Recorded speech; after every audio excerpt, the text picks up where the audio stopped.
Chad, it's the most prestigious time of the year. It is the My Favorite Games of 2023, Good Games by Vinny Vinesauce time of the year. So I do this every year where I basically just show you a list of games I really like. And I made this list tonight, so I might be missing something. It's possible. I made this PowerPoint, and as you can tell, I'm very good at this. So I will say, yes, Red Dead Redemption 2 is the Labor of Love Award. Absolutely. A game that hasn't been updated in 3 years. The Steam Awards were a huge troll. And anyway, I have to wrap it up. I'm sorry, chat. So let's continue. So here's the first thing I want to show you is this game. What is that? How do I go to the next slide? Oh, press enter. No, that didn't work.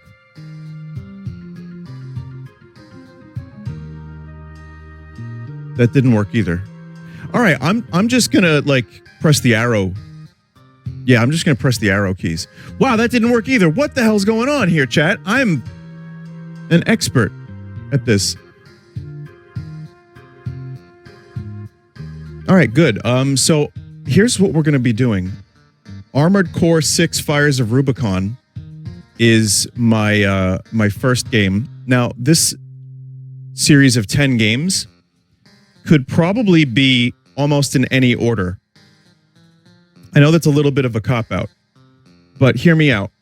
It's hard to quantify 100% for me which game I liked more than another game when there were so many games this year that I felt were just as good.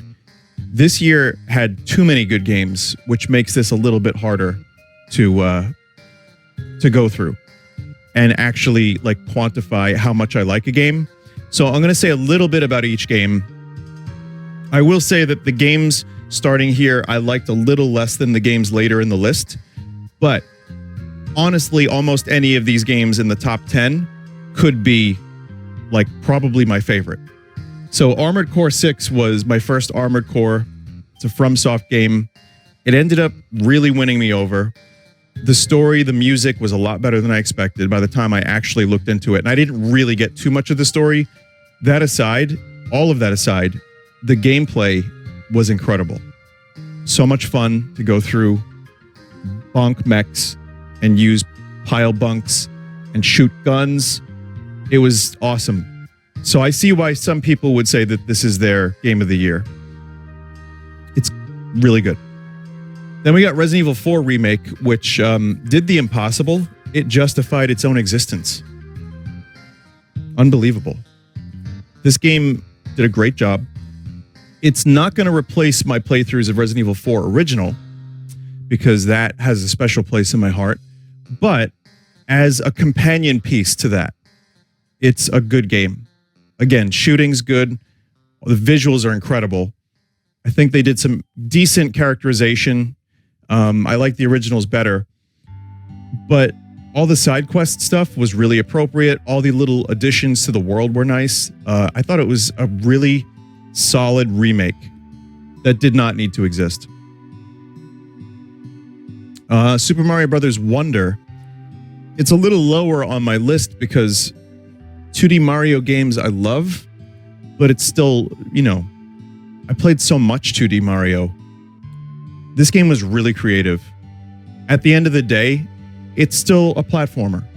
However, they did a really good job unleashing the vine. They did a good job with all the wonder seeds. They did weird shit all over the fucking every level.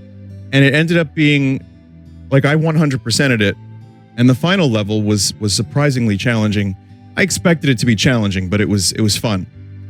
So yeah, Mario Wonder was a huge success for me, even if it is still just kind of like Mario platforming. The coat of paint on it, and a lot of the music, the visuals, the different playable characters made it something special. I just wish the bosses were better.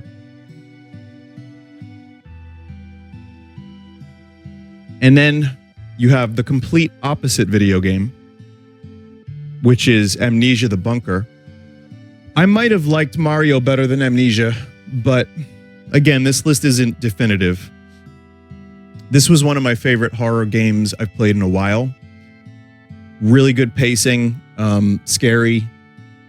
The survival horror aspect of like, you know, not having a lot of ammo and having to manage your resources was, to me, really well done. The monster was actually fucking scary. The setting was amazing. And when you piece together what happened, it was, I don't know, it was pretty horrifying. So really huge, step forward for me in the Amnesia series. And I wonder what they'll do next. Really liked it. Super Mario RPG Remake. Again, not sure where this belongs in my top 10 overall, but I love Mario RPG. I'm blinded by the nostalgia. It was just an amazing remake. Faithful, great compositions. Yoko Shimomura's original soundtrack really shines here. The post-game, like it's a couple hours, like 3-4 hours, but I thought it was great because, yes, the original game was a little easier, but the post-game, you have to apply everything you've learned. So, to me, this is like a faithful remake with just enough new stuff. And again, the point of it were the upgraded visuals. And it had those, and it looked great. So I loved it. It was just really nice to revisit this game. Blasphemous 2 ended up being another huge surprise for me. I know some people like the first one more for the mood, which, looking back, like I kind of can't remember if the mood was like that much better in Blasphemous 1, but everything else in Blasphemous 2 worked better for me. From the Metroidvania like map, like the way you traverse all the areas, to the weird titty man. There's a weird titty man. There's a lot of strange like religious symbolism that just was like, what am I looking at? Music was awesome. Gameplay was fucking solid. To me, a huge upgrade over Blasphemous 1. Well, maybe not huge, but enough of one that I remember some of the stuff in Blasphemous 1, like some of the platforming didn't really work for me. In 2, it was solid. I mean, if you're waiting for Hollow Knight, Silksong, this is a pretty good game to keep you, busy in the meantime, I feel. Maybe not the same thing, but it's good. Pizza Tower. Now, some people would probably want to see this be my favorite game of the year just because it's Pizza Tower. But one of the things I loved about Pizza Tower was how fucking insane it was. It was like every level kept you invested. If you got bored, well, the level would then end and then you go to another one and there's another weird mechanic. Every level has something new. It's a lot of fun to play. It's a weird mix of Sonic and like Wario. And I don't really typically love Sonic too much, like the speedy gameplay, because I just crash into walls. So this game solves that. You just run up the walls. It really worked for me. Yeah, no, it's a great game. Everything that kind of surrounds the Pizza Tower, there's a lot of love for this game. And I feel like it's all deserved in so many ways. But at the end of the day, it's just a fun platformer, and we aren't getting new Wario games. We're getting WarioWare, but we're not getting like classic Wario Land. So Pizza Tower delivers. Great game. Cyberpunk 2077, The Phantom Library. This is a cool game because they actually ended up delivering on their promise, kind of.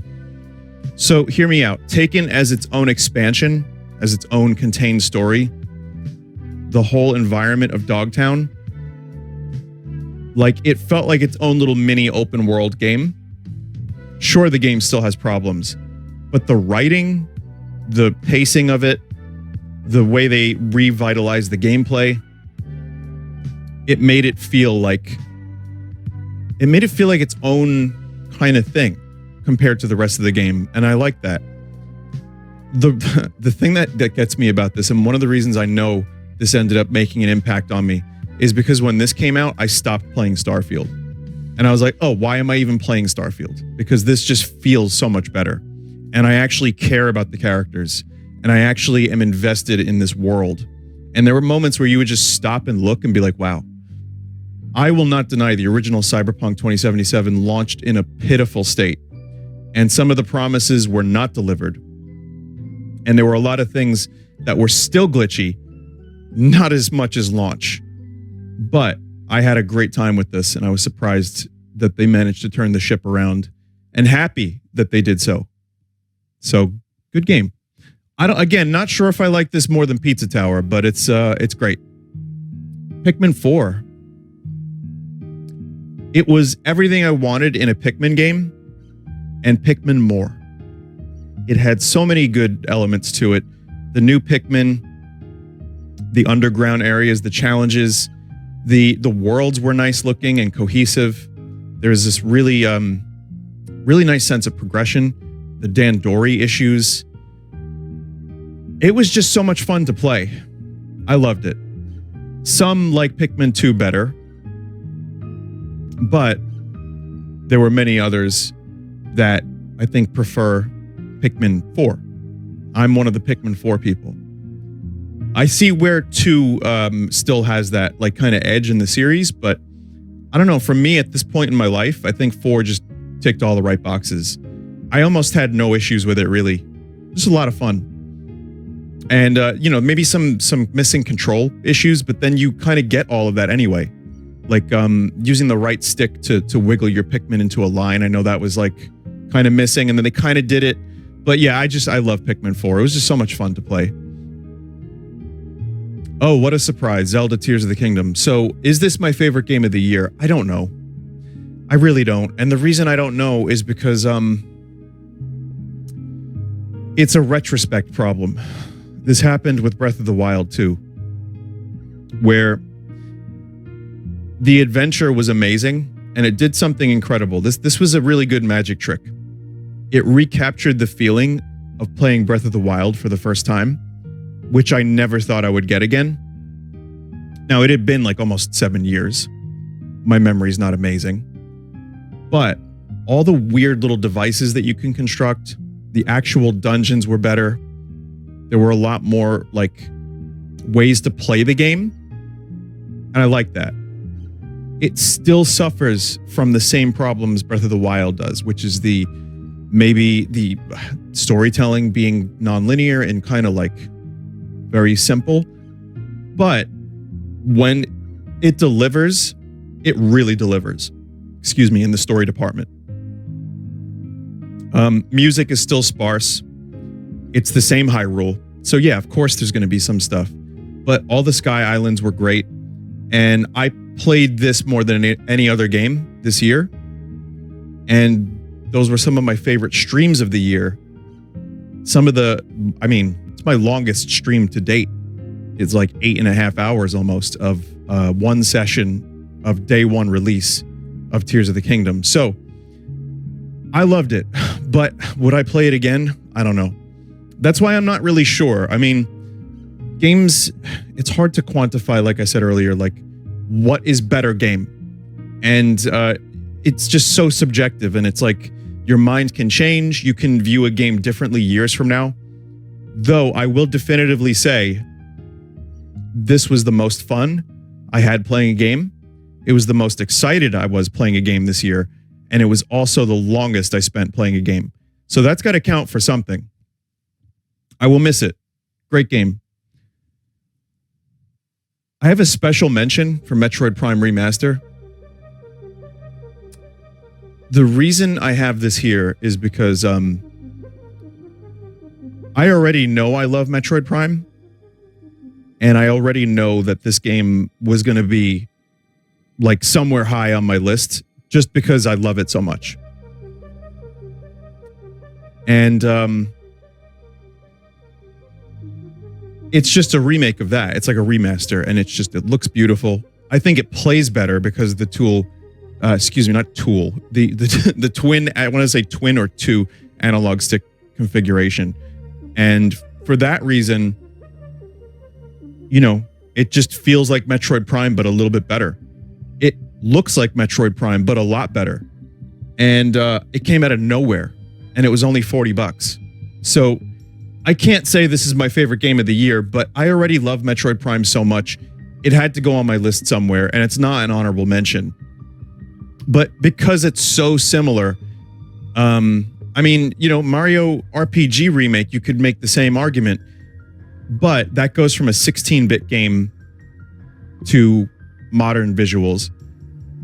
It doesn't really change the gameplay, but they did change the gameplay. They added and changed some stuff and lots of quality of life. Whereas Prime, there's quality of life stuff, but only a little bit. And the original was still very, very playable and still really nice looking. So, yeah, I don't know. It's hard to say, but I loved it, and I'm glad it exists.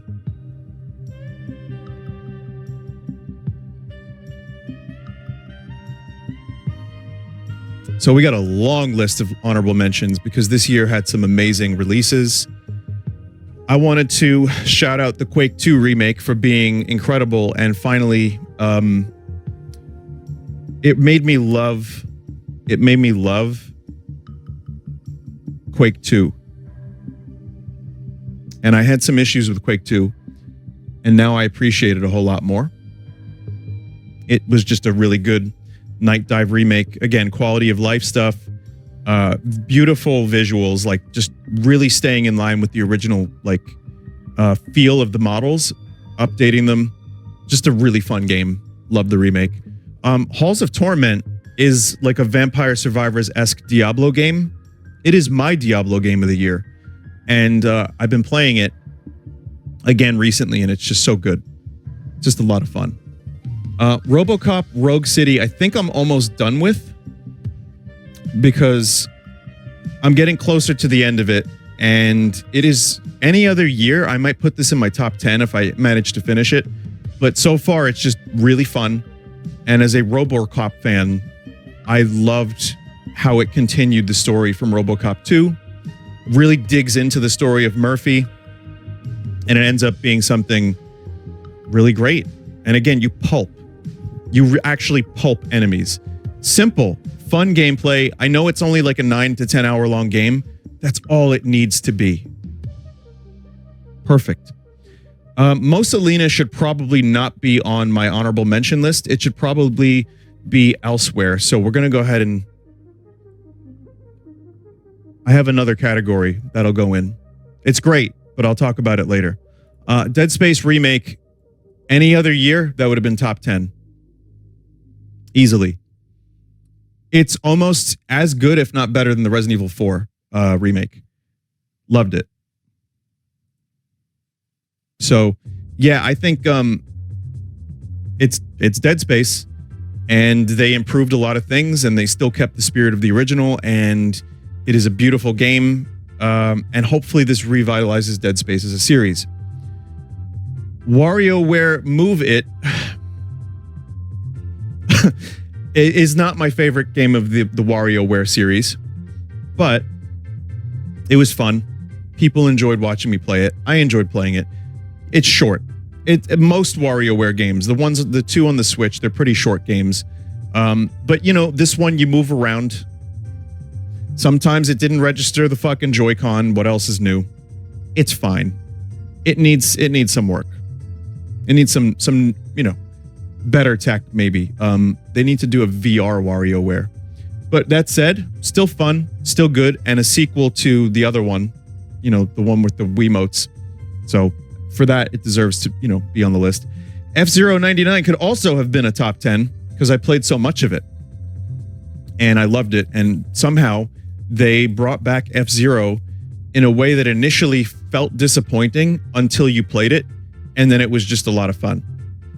And I never got that first place, but the hunt for first place made me enjoy the game a lot. And it was a fucking wild concept. Like, here's like a survival kind of like elimination game, but F-Zero, and it made perfect sense to me. So maybe the best of that type of game. Aliens Dark Descent. You know, there's a category I have of games I didn't fully play. I think I got about halfway through Aliens Dark Descent, so maybe that shouldn't be on this list. in the honorable mentions, but I'm going to leave it here because I did see a good chunk of what that game has to offer.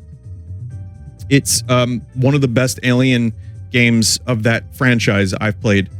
It's like a kind of strategy, but more real-time XCOM, and it's just great. I didn't finish it because there's so many other fucking games this year that came out, but I remember really, really enjoying it and feeling like it's as tense as the Aliens movie is to watch. So, why is Final Fantasy 16 on my honorable mentions?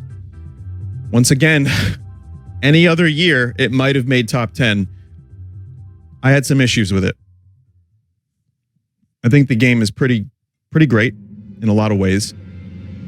It also suffers from just me getting kind of bored, you know, and there were times I was just sitting there like, oh God. Okay, we got an hour of watching some stuff and some villagers talking and going and killing some boars. Okay, got it. You know, the pacing of the game just felt bad to me. It really did. And this is coming from someone who loves a good classic RPG, and it just didn't quite fit the bill for me in that sense. What I did love about it was when it got crazy, like with the summons and everything, it was amazing. It was like as good as anything I've seen from the series. The music from Soken may have been some of the best of the year. The acting from the characters, from the voice actors, may have been some of the best of the year. Special shout out to Ben Starr as Clive. Maybe best performance of the year. And then, you know, there was other things too. Like the combat was DMC light, which was fun. It had its moments where it was really fun, and then it had moments where my brain was glazed over. What can you do? So yeah, I mean, moving the series into that style of gameplay, I don't know how I feel about it, but it left an impression. I enjoyed it, and the story of Clive and Joshua, and I guess Jill was there too. I'm not sure. Hard to remember. And Sid and this world, I thought was interesting, but it just didn't do enough to make my top 10. But I'm glad it exists. I'm glad I played it. It was definitely a solid game. My Friendly Neighborhood was Living Muppets You Shoot. It was fun. Slayers X is a game where you play as Zane and you shoot. It was fun. Dead Island 2, there's zombies. You shoot. It's fun. Better with friends. I played it with Dave and Jeff. We enjoyed it. It wasn't anything special, but it wasn't anything bad by any means. Way better than I expected it to be. Solid game to just pick up and just hack off zombie limbs. It was all right. Definitely better than it had any right to be, considering the delays. We Love Katamari reroll. It's We Love Katamari. It's remake. It's good. Never played We Love Katamari. I just enjoyed it. It was really good. Then you have Advance Wars 1 and 2. I could talk about this one.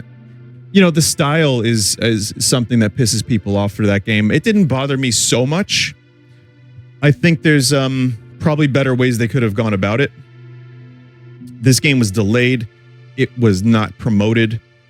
Chances are this just like killed any future potential for the series. But it's still Advance Wars. It's still fun. And it is a game that you can very, very easily get that Advance Wars feeling from. And for that alone, it deserves a spot on my list. Interior Worlds, I played and I enjoyed. And I think that game absolutely deserves to be on the list. Oh, but the dev is in chat right now, actually. It was just a really interesting exploration game with the, quote unquote liminal stuff, but it did so much more than that. And it really, like, kind of the types of games like the low poly, PS1 throwback games, it did that better than most other games I've played. So really just cool environments, really fun to play through. Good game. Dredge, I've seen on people's lists as like being one of the best of the year, actually, believe it or not. And I don't really agree with that. There's some stuff with Dredge I didn't love because it does get a little bit like go back and forth. There's some light Lovecraft and you go fish and then you go back and you go fish and you go back. I wish there were like more sanity effects. I wish there were some more things that could happen in the ocean. That said, I kind of loved the game. If you watch the videos of me playing it, I got really into it. I had a lot of fun going from the various islands and solving the little environmental puzzles. More Lovecraftian stuff would have been nice, but what was there was great. And just doing the fishing was like really addictive. Upgrading your ship was addictive. I know there's a new DLC for it. I haven't played it, but Dredge was a game I would recommend, especially if you can get on sale and the concept seems interesting to you. I think it's good. It's not perfect, but not much is. Sons of the Forest, I guess, is only on here. I played it because it ended up being fun with friends again. And me and my mods played it. We had a good time with it. There were some freaks in that game that you have to like pulp. There's weird like caves. There's bosses. It's the forest, but more. And we built like a weird little base. And I remember there being like human meat. So I think it's a cool game. Maybe, I don't know if it's still getting updates. It needed some. But what I played was good and it was enjoyable. So I forgot that Kirby's Return to Dreamland came out this year, the deluxe edition. I'm including it just because it's a good game and was a good game on the Wii. And so I wanted to have it on the list because I had fun with it. If you played the original, it's just more of that, but a little better looking and some new stuff. It's a good game. Half Sword, I have on the list because I'm really looking forward to a full release.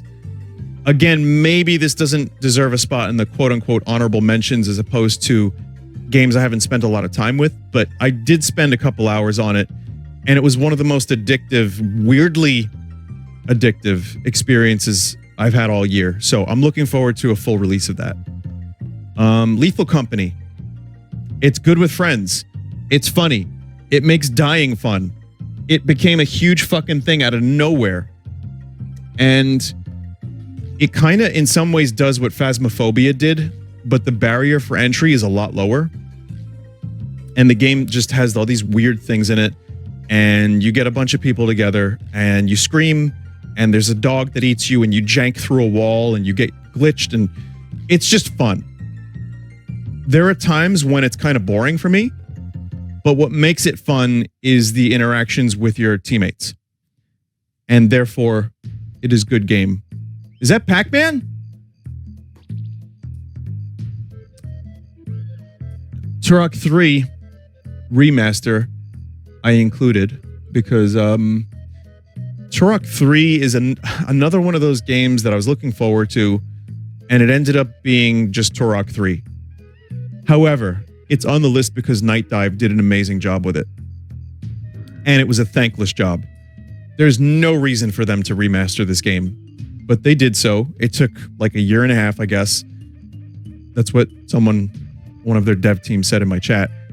And they redid the models, they upscaled stuff, and they made it playable for like 3 people in this world to play, me being one of them. So it was good, but it's also Turok 3, which in retrospect was just kind of okay. So here's some games that didn't release in 2023 that I played. Now, I only included a couple Steam games because, you know, I don't really know how to go about this, but Against the Storm was on my list last year in my top 10. It did technically release this year, but I wasn't going to include it again. So yes, even though it just quote unquote released this year, earlier in December, it's still a game I played many, many hours of and still love. And I feel like over the course of the year, it got even better. So I just wanted to include it. Dorf Romantique, I think I'm saying that right, is another game I got kind of addicted to for a little while. And you put together pieces of land, and it was just something I would play while drinking my morning coffee. Good game. And Potion Craft is another game that I didn't expect to enjoy as much as I did, but you just make little potions. And that's it. You sell potions at a potion shop. You are the potion seller. So There's probably more. Like, I mean, the problem I have with this category is, do I include like Parasite Eve?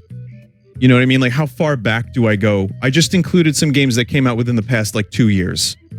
Because I played, you know, like Donkey Kong Country 3. I played a bunch of different things. So it's kind of hard. Like, yeah, where is Shirime Curse of the Butt Eye? Good point. We'll get to that. That's not it. There we go. So I only played some of these games. And when I say some, I mean like less than half, probably. So Sea of Stars, I only played a little bit. It didn't grab me. I also was playing it at a time when there were major releases. Some people put this in their Game of the Year list. I thought it was visually great. Gameplay was good. The story didn't hook me. The music was amazing. And it just looked like a solid RPG. I wanted to include it because it's nice that games like this are being made. And I don't know if I'll ever return to it. But again, it's one of those games that I see very divided opinions on. I see either, you know, stuff like where it's Game of the Year or it's just kind of okay. But I liked it enough to play it a little bit, and I enjoyed it. Chat rage bait list. Yeah. Well, I mean, why would anyone rage? You didn't make the games. No one here made these games except that one person. Starfield, for example. I put some time into that game. There was a post I read, and it was my exact experience, which is like hour 1 to 5 is just like, oh, that's it? That's what this game is? And then you kind of get into it like I did, and I was like, oh, shit. This is actually pretty cool. Okay, you get to make your own ship. All right, there's so many worlds. Oh, wow, I wonder what's on this world. I wonder what's on this world. Oh, wait a minute. It's all the same shit. That sense of discovery that previous Bethesda games had is just kind of lost because every planet you land on, yeah, there's like maybe some planets have these major landmarks, but that like feeling of just picking a direction and walking and discovering on every planet for the most part is just generated trash of the same stuff. Combat is fine. The characters and the world are kind of like vapid for me. I didn't really connect with any of it. And I guess I put maybe like 20 hours into the game, you know, 15, 20. And that was like, and then Cyberpunk came out and that was enough for me. So Starfield I know is a thing that is, this is no controversial opinion to say that the game is undercooked and probably like 15 years old mechanically in a lot of respects. And yet somehow for the Steam Awards, it won Most Innovative Gameplay. Which, by the way, troll list. Troll Awards. There's good stuff in here. I do think there's good stuff in Starfield. I don't think it can be salvaged. There's too many goddamn barriers and loading screens, and just the core philosophy of the game having 1,000 planets, and you know, so much of it is just random generated nothing. You know, and again, like this NASA punk thing, where's the punk? It's just like bland, boring people, and then there's the fan who is fun. You know, the fucking overeager fan. I forget the name, but I don't know. Adoring fan. Listen, chat. Maybe I'll return to it in like 6 months. See if there's mods. See what Bethesda has done with it. But the most disappointing part is Bethesda, to me, their last great game was still Skyrim. And even that's debatable for a lot of people. But I loved Skyrim. I played through it a bunch. Then there were some like decent releases. And then it's just like, now we have to wait 6 years for another Elder Scrolls. But if this game is anything positive for me, it's that maybe Todd and team, you know, when they're not replying to Steam reviews and being negative and saying, don't you need a better PC? Or like, you don't understand. It's fun when the astronauts walk on the moon. When they're not doing that, maybe they can then, you know, in like a couple months, they can say to themselves, oh shit, we need to like really get back to what made us a good developer, don't we? Like, what did we do wrong with this game? And then correct that for Elder Scrolls 6. Will that happen? I don't think so. But it would be nice. However, the game is perfectly playable. And it's It exists. It is fine. There are things about it that are good. It is fine. I don't want to play any more of it.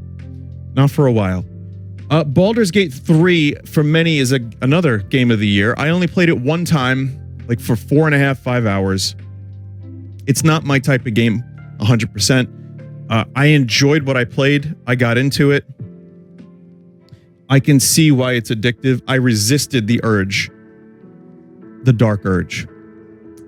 But the fact that anything you do in that game can lead to a branch of like 4 or 5 different outcomes that you can just keep following is amazing. That is what is so special about this game. The player freedom where you can just do whatever you want and follow it through. And it encourages so many playthroughs. I think it's cool as fuck. I just didn't connect with it 100%. I think part of that was I knew if I did, I'd be doomed. And I also just kind of, maybe gameplay wise, I like turn-based, but I'm not a D&D guy. So I would have to really kind of like spend time, extra time to get into that world and get invested in it.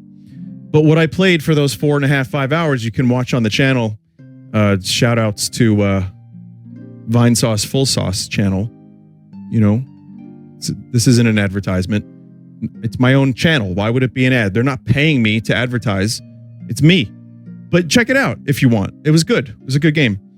Warhammer 40k Bolt Gun is just a dumb first-person shooter where you shoot a lot.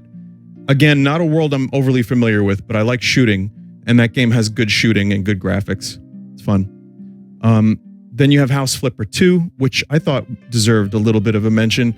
I only played it twice, one for Jerma's competition, one time just on stream. But the tools to rebuild houses and to clean up houses are really good. And the game has its own little unique style. I like it. I think it's cool. The Last Spell. It's funny that I put this on my list because I probably have, according to my Steam hours, chat, this is number 5 of most played games on Steam of the year. Like, I'm not even kidding. This is a game. How many times did I play this game?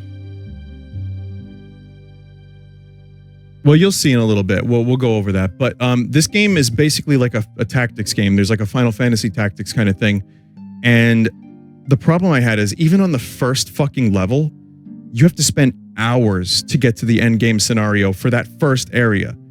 And if you aren't like, you know, and then like even the second level, that gets way harder. But like, I'm just saying, it's fun because you have that tactics gameplay, but you have to be precise and you have to be good. Because if you get to that end game and you're missing a couple things, or you don't have enough characters, or you're just kind of shy on your upgrades and resources, congratulations, you got to redo 5 hours. So yeah, good game though, but hour sink. It does not respect your time. That's the best way I would describe it. Mosalina, I've only played one time, but I loved it. And I want to play more of it. And you will see more of it. Really weirdly creative game.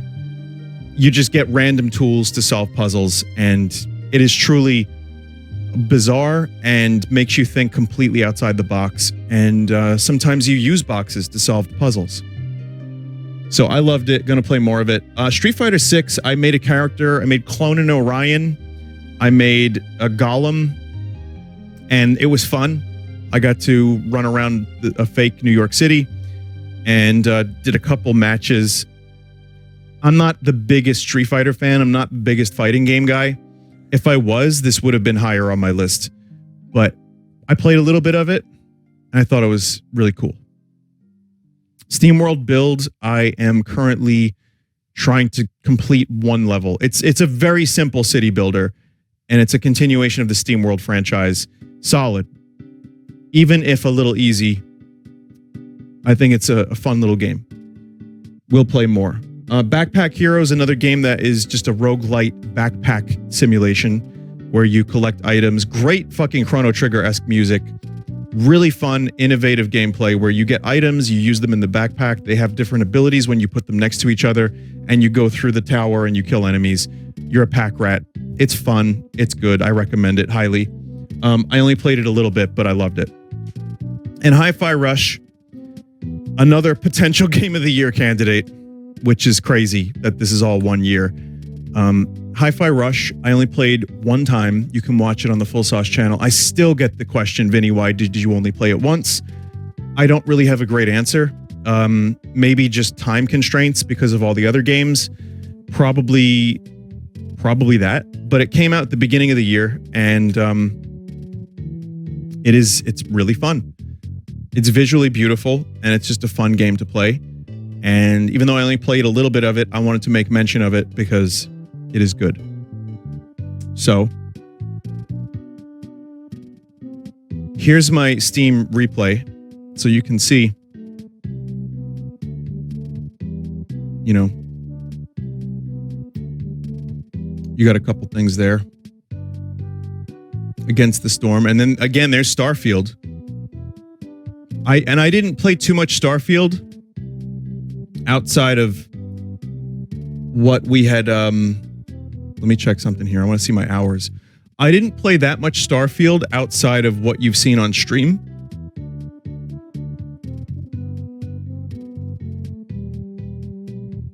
I just want to check. So Starfield is 23.8 hours. That's actually more than I expected.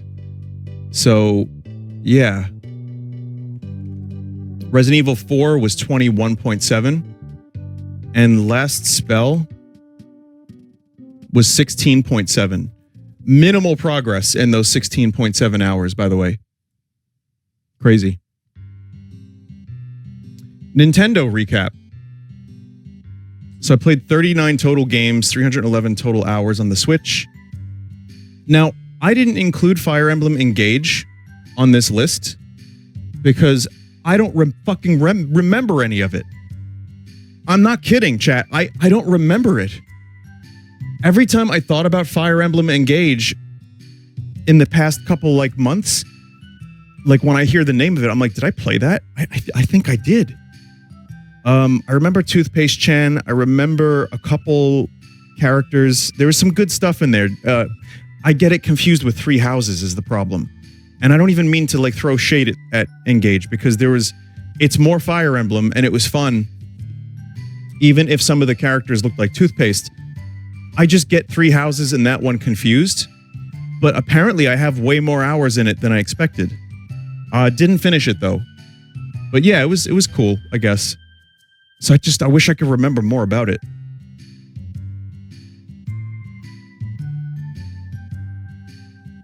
Engage is better than Three Houses. Engage is dog shit. Oh, okay. Well, there's the chat's duality again. You can see when Tears of the Kingdom came out. So that's right there. And then here you go. Let me go ahead and...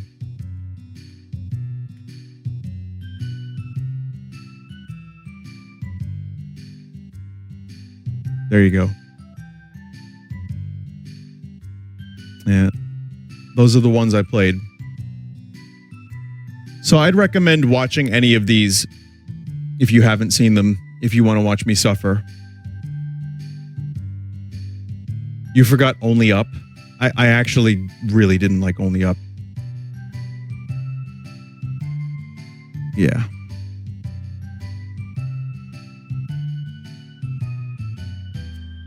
Games is good, thank you. Now, before we end this, I will acknowledge that this game year was amazing in so many ways. Some of the best releases. I didn't even play all the games I wanted to because I just didn't have the time. And there were so many more that I know I missed that I know chat's going to recommend. I can only keep up with so many games, especially at, the stage in my life too. I like playing games and I still play them a couple hours a day, but I can't marathon too frequently, which means I'm going to miss a lot of stuff. So I try to find a balance between playing gaming doing gaming, doing taxes. I love taxes. Every day I do taxes a little bit. Music, going for a walk, injuring my neck while going for a drink of water in the faucet while brushing teeth, which actually happened today. That was great. Those are fun. Just fun things I like to do. Don't even know how it happened, chat. I went to till I was brushing my teeth and then my neck went. I'm like, ah! It's not that bad. It's just sore. It's just bizarre. Okay. So as good as this game year was, there's also, unfortunately, a lot of other crap. Layoffs, greedy corporations buying up all these developers and then firing them. Look what happened with Embracer Group. Look what happened with Free Radical. They were making Time Splitters. They're gone. It's still happening. It's 2024 now, the beginning of the year. There's already companies firing people. So I don't know much about the industry's inner workings. I don't know how this all goes down with publishers. I just feel bad for people that put years of their life into this hobby and then get a job doing it. And then because, companies are just like the Kotiks of the world, Bobby Kotiks of the world, there's just they got to keep doing and buying, and then, oh, wait, we can't afford this. And then people lose their jobs. So it sucks. I wish I knew, more companies need to be like Costco. We need more like Costco video games companies. Say what you want about Nintendo, and I do agree that Nintendo eats a lot of shit in a lot of ways, but apparently their employees are happy. I read that in an article. I don't know. I'm not there. And I just wish, because I have a lot of game developer friends, and even using Nintendo as an example aside, I just hope that the people who make these games can have a better 2024 and can find some job security. And I also think that we need to get rid of this AAA development cycle of these games have to be these big, giant cinematic Marvel masterpieces, and you can only make one every 3, 4, 5 years. It's like, I hate to use Rockstar as an example, but make some indie games or smaller projects, get some different, spend some time working on some stuff that might, like Bully back in the day. I know that everyone has to have the best graphics and the best everything, but this year a game called RoboCop came out based on a movie called RoboCop, and it's in Unreal 5. Yes, it's not like physics masterpiece game, but visuals are really good, and it's a smaller game. And I think it was a huge success. It's a AA game, people are calling it. More stuff like that would be great.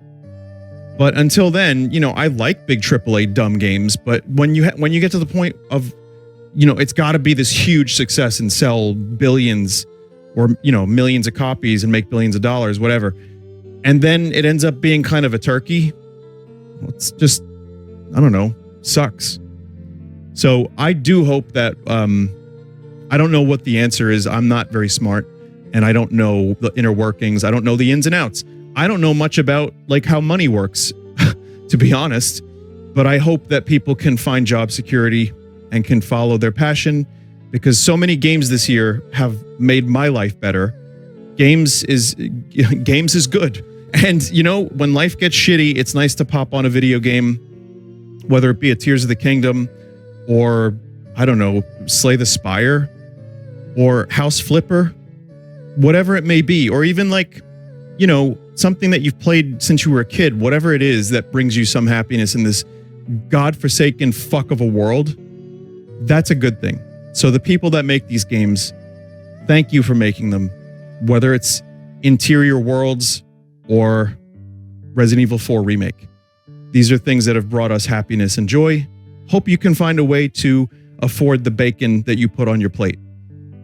That's all. And thank God Bobby Kotick has crumbled like Sauron. Fuck that guy. Seriously. That dude needs to eat a big fucking piece of shit every morning. Just I don't want anything bad to happen to him. He just needs to eat the shit. Because that guy ruined Blizzard. And you have like a game like Call of Duty Modern Warfare 3 coming out this year that's clearly not finished. Like, it's like, oh, no, we were going to delay that, but we're ready. The game is ready. Like, the game is the same game. And then, like, no single player aside from, like, a very short couple-hour campaign. I didn't even, you know what? I can't even speak to that because I didn't play it. But, yeah, I don't know. And Blizzard has a whole cavalcade of other issues, but it would be nice to get back to that classic Blizzard stuff that we loved so much many, many years ago. So anyway, all right, I'm going to stop talking. I'm kind of foaming at the mouth and I don't even know what I'm saying. So we're going to take a quick moment so I can catch my breath. Thank you for watching. There are a lot of great games this year, and I'm glad that you stopped by to watch my list. If I missed something, I apologize. And if our lists are a little different, I think that's a good thing. I'm glad that you have a different list than I do, because this year truly was amazing for a lot of releases. So